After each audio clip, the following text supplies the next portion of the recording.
भीम भाई कहले तुम जदि मिश्रण कर सी आपे आपे आगे फेरार हो तुम जदि गुणन पढ़ सी आपे आपे आगे हरण हो कौन आज्ञा ना मिश्रण फेराण गुणन हरण मिश्रण फेराण गुणन हरण चारि विद्या जाक लगी नाच तेना आज्ञा ये भक्ति रूपक विद्यालय चारिटा आज्ञा पाठ पढ़ा हो मिश्रण फेराण गुणन आउ हरण तेणु आज्ञा मिश्रण फेराण कौन आज्ञा क्या सागर मिसेवा से भीम भाई आज्ञा प्रमाण करे क्या सागर मिसेले फेराण हम ना मिसे देव साधु संगरे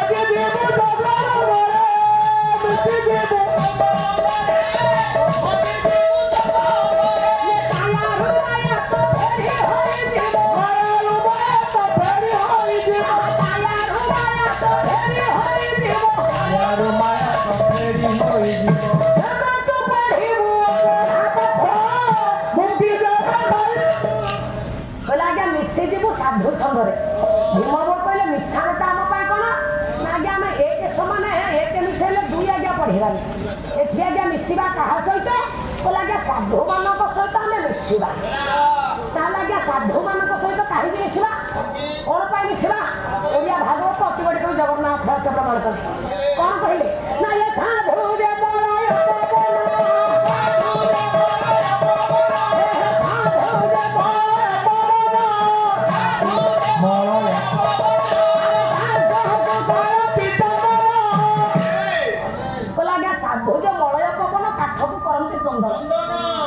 साधु कौन सतरे काठ को आज्ञा चंदन कर कि ना आज्ञा जदि से कथा नुह ताल आज्ञा भागवत कौन भूल कहले ना बापा थार अच्छी आज्ञा आम जब चोर सहित मिसवा आम जब भद्र व्यक्ति होता आज्ञा चोर सब्यस्त हवा तेणु आज्ञा कथार अच्छी बाटर झाड़ा फेरले ना देवल पड़े ना आज्ञा तेणु साधु मान सहित मिसवा जो मैंने आज्ञा विज्ञ प्रज्ञ लोक जो मैंने ज्ञानी लोक सहित आम साधु सहित मिसवा मिसले कौन हम ना मस्जिद को जोग रंग आम जोग करवा आज्ञा जोग कले काया माया तो फेरी हो काया बोलते शरीर माया बोलते पाप ये शरीर मध्य जिते पाप अच्छी मिशाण कले साधु सहित मिसिले आज्ञा पाप गुड़ाक आम शरीर फेरार हो फेरी हो ये गला आज्ञा मिसेदेव साधु संगर मस्जिदेव जोग रंग काया माया तो फेरी हो आम जब जोग रंग बजा अहर प्रभु को नाम को भजन करवा शरीर आज्ञा पाप गुड़ाक दूरीभूत हो पुणी द्वितीय पदर आज्ञा भीम भाई कहले आज्ञा गला मिशाण गला आज्ञा फेरार या पर आसला आज्ञा गुण नाम हरण तेणु से भीम भाई आज्ञा पुणी प्रमाण कले कौन कहले ना ये हरि नाम कर गुण पाप ताप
आज्ञा शरद कथा पा आज्ञा तेणु आज्ञा हरिनाम कर गुण हरिकर नाम को जब आम गुणन करवा बापा मन मध्य गुण हवा तार बापा आम पिला छुआ संसार जदि आम अहरह बसी हरिकर नाम को भजन करवा ताल आम पिला खाइबा दब कि आम संसार आज्ञा पाण कि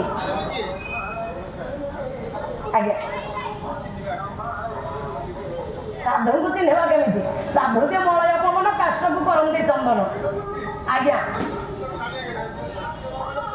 ना सारथी बाबा भली हेले आज्ञा आम भली हेले साधु हो पारा भाई आज्ञा बाबाजी हो पारा बोले नाई आज्ञा ସେମାନେ ସାଧୁ ନୁହନ୍ତି, ସେମାନେ ସାଧୁ ନୁହନ୍ତି ବାପା।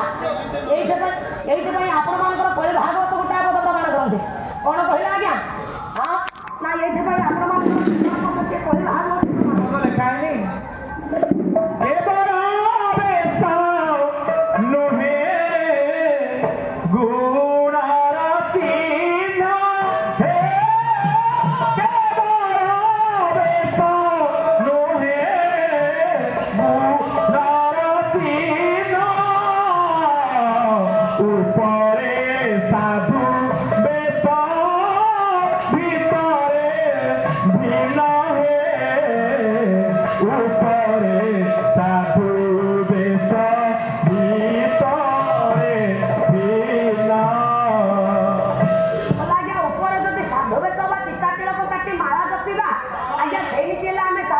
ସାଧୁ ହେଇପାରିବା ଆଜ୍ଞା, ଭଗବାନଙ୍କୁ ପାଇପାରିବା। ନା ଇଏ ପରିମାଣ ଠକ ଠକ, ଇଏ ପରିମାଣ ଠକ ଠକ, ତାକୁ ପାଇବୁ କିରେ? ପରିମାଣ ଠକ ଠକ, ତାକୁ ପାଇବୁ କିରେ? ପରିମାଣ ଠକ ଠକ, ତାକୁ ପାଇବୁ କିରେ? ଅରୁଆ ଖାଇ ତୁ ଗେରୁଆ ପିନ୍ଧିଲେ, ଅରୁଆ ଖାଇ ତୁ ଗେରୁଆ ପିନ୍ଧିଲେ,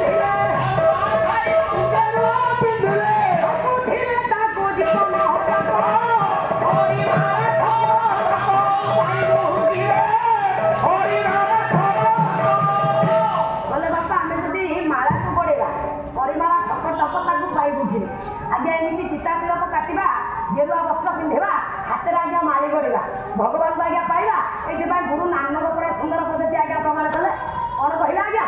କହିଲେ ଆଜ୍ଞା ଦୁଇକୁ ଏକେ ପୁସ୍ତା ଆଜ୍ଞା ଆଜ୍ଞା କହିଲେ ଆଜ୍ଞା ଗୁରୁ ନାନକ ପ୍ରମାଣ କଲେ। କ'ଣ କହିଲେ ଆଜ୍ଞା ଗୁରୁ ନାନକ? କହିଲେ ଆଜ୍ଞା ମାଲା ଜପେ ତିଲକ ଚଢ଼େ করে ডকায়ত কাম, মালা জপে তিলক চढ़े করে ডকায়ত কাম। এই 7 দিন যাবো বৈকুণ্ঠ যায়, এই 7 দিন যাবো বৈকুণ্ঠ যায়, ভগু আজ্ঞা ভগবান। କହିଲେ ଆଜ୍ଞା ମାଲା ଜପେ ତିଲକ ଚଢ଼େ, ଅତି ସୁନ୍ଦର ଭାବରେ ଆଜ୍ଞା ଭିତରେ ହାତ ପୁରେଇଥିବ, ରାମ ରାମ ରାମ ରାମ ରାମ ଆଜ୍ଞା ମାଳି ମରୁଥିବ। ଚିତା ତିଳକ ଆଜ୍ଞା ଭାରି ଲମ୍ବା ଚିତା ଆଜ୍ଞା କଟା ଯାଇଥିବ। ମାଲା ଜପେ ତିଲକ ଚଢ଼େ করে ଡକାୟତ କାମ, ମନରେ ଆଜ୍ଞା ରାମକୁ ଡାକୁନଥିବ, ପ୍ରଭୁଙ୍କୁ ଡାକୁନଥିବ, ପର ଧନ ପର ଘର ପର ସମ୍ପତ୍ତି ପର ଝିଅ ପର ସ୍ତ୍ରୀ ପର କୋଠା ବାଡ଼ି। ଏଇ 7 ଦିନ ଏଇମିତି ଲୋକ ଜବ ବୈକୁଣ୍ଠ যায়, ଯଦି ବୈକୁଣ୍ଠ ଉପରକୁ ଯିବ ଭଗୁ ଆଜ୍ଞା ଭଗବାନ ହବ। ଭଗବାନ କ'ଣ ଭଗୁଆ କି?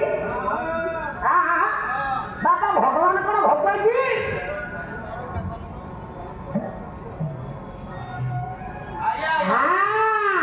ତେଣୁ ହରିନାମ କର ଗୁଣନ, ପାପ ତାପ ହେବ ହରଣ।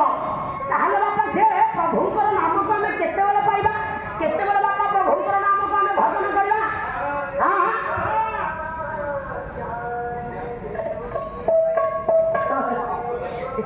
କହିଲେ ବାପା ସେ ହରିନାମଟା ଆମ ପାଇଁ କ'ଣ ଆଜ୍ଞା? ନା ଏ ନାମଟି ଅମୂଲ୍ୟ ରତ୍ନ, ଇଏ ନାମଟି ଅମୂଲ୍ୟ ରତ୍ନ। ଆଉ ଭାରତରୁ ତାକୁ କହିଲେ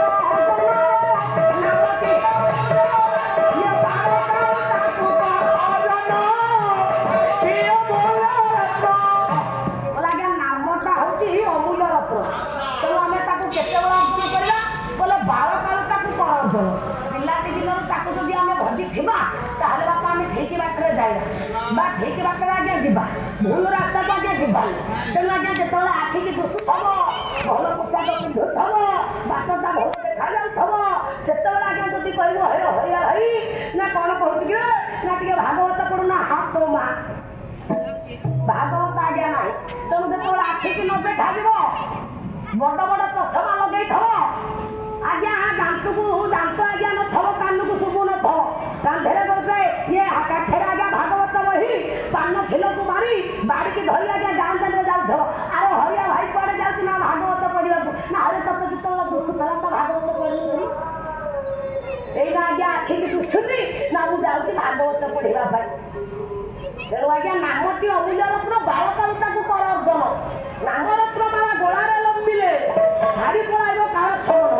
ନାମରୂପକ ରତ୍ନମାଳା ଯଦି ଗୋଳାରେ ଲମ୍ବିଥିବ, ପିଲାଦିନରୁ ନାମକୁ ଆମେ ଭଜନ କରିଥିବା, ନାମକୁ ଆମେ ପଢେଇଥିବା, ନାମ ବାଟରୁ ସତ ମାର୍ଗୀ ହେଇଥିବା, ତାହେଲେ ବାପା ପାପ ଆମ ପାଖ ମାଡ଼ି ପାରିବନି। ପ୍ରଭୁ ପରା କହିଲେ ଆଜ୍ଞା, ପ୍ରଭୁ କହିଲେ ଆଜ୍ଞା ଯୁଗେ ଯୁଗେ ଭକ୍ତର ଭଗବାନ, ଭଗବାନ ଭକ୍ତ ଆଜ୍ଞା ଦୁହେଁ ଅପହୃତ